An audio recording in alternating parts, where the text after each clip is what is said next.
You each were, you asked 4 questions, and maybe that's what you were allowed to ask by the campaign or the White House. But they were essentially the same questions, both interviews, about accomplishments, progress in your respective state, what's at stake in the election, what he has to say about his debate performance, and what he would say to voters who think their vote doesn't matter or might sit this election out. Were those questions given to you by the White House, or did you have, or the campaign, or did you have to submit questions ahead of this interview? The questions were sent to me for approval. I approved them. Well, that admission got her fired as the host of the radio show titled The Source. And here's more of what Andrea Lawful-Sanders told CNN host Victor Blackwell about what the production process was prior to her interview with Joe Biden. The questions were sent to me for approval. I approved them. Okay, so the White House sent the questions to you ahead of the interview? Yes. Okay. I got several questions, 8 of them, and the 4 that were chosen were the ones that I approved. Okay, and the reason I ask is not a criticism of either view. It's just that if the White House is trying now to prove the vim, vigor, acuity of the president, I don't know how they do that by sending questions first before the interview so that the president knows what's coming. And Blackwell is totally right about that. And I appreciate that he was willing to ask that question. And I appreciate that Lawful-Sanders was willing to be honest about what this process was like and how she was literally fed questions by the Biden White House ahead of her interview with Biden. Now, the gentleman that you see on that video, next to Blackwell is a gentleman by the name of Earl Ingram. He also has a radio show. He also interviewed Joe Biden, and he asked very similar questions, which is what kind of made Blackwell wonder, okay, well, since they asked similar questions, were they both fed questions from the White House? And that turned out to be true. Ingram said, quote, yes, I was given some questions for Biden.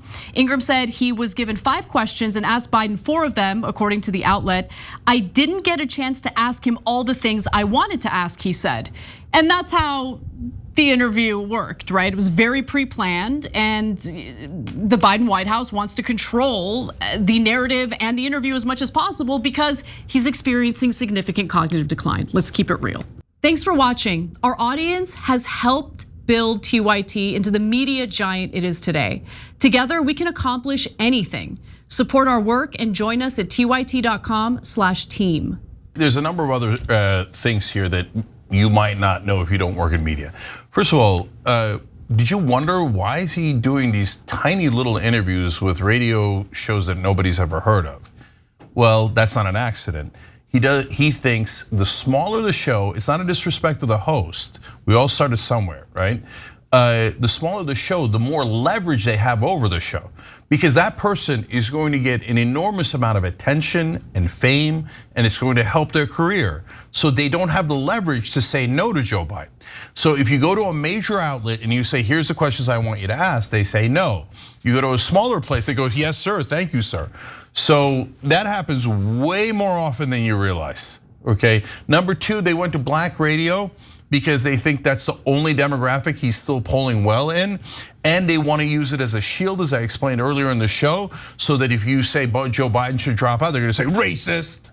Why? I was just on black radio, they love me. Black people, and Joe Biden then went on Morning Joe and said, oh yeah, I went and the church is in Philadelphia. And because they went to a church that was a black church, they love me. So they're trying to imply that you're racist if you don't agree with them.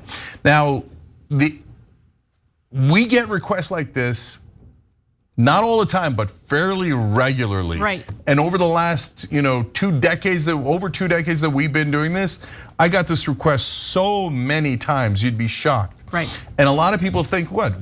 This is how you do it. I'm gonna give you the questions, you're gonna ask me, and we're gonna pretend. Yeah, no. And we don't play that. No, we don't. And it drives them crazy. That's why I tell people all the time, I don't care if there's a lot of guests.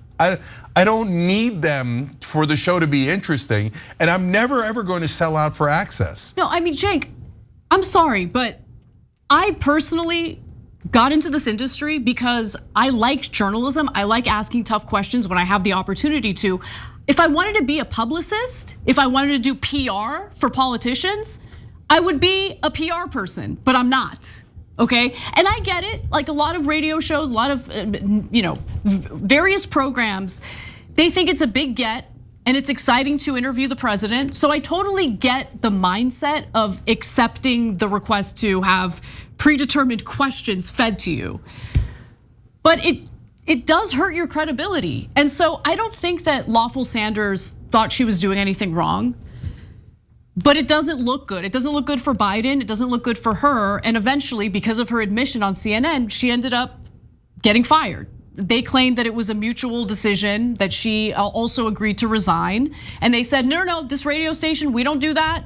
This is against our policy. And she kind of did this without us knowing about it. I don't know how true that is.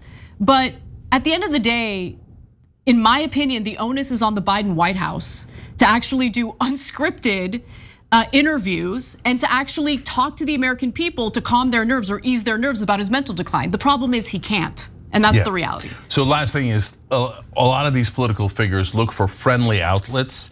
So it's not an accident that he went on with George Stephanopoulos, who used to work in Democratic politics. When he went to go do his one major interview, they do forum shopping. And when they do forum shopping, usually even at the biggest places, they give them some assurances about the direction they're gonna go with the interview, okay? So understand that happens behind the scenes all the time. Last thing is, that's why I respect Ro Khanna and Tim Ryan so much.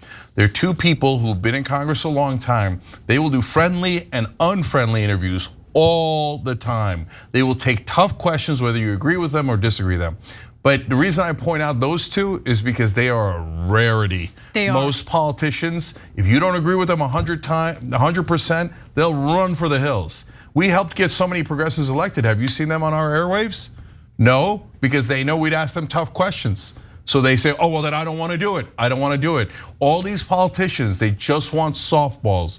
So this is just a spectacular example of it, but understand how media actually works. Thanks for watching The Young Turks, really appreciate it. Another way to show support is through YouTube memberships. You'll get to interact with us more. There's live chat emojis, badges. You've got emojis of me, Anna, John, JR. So those are super fun. But you also get playback of our exclusive member-only shows and specials right after they air. So all of that, all you gotta do is click that join button right underneath the video. Thank you.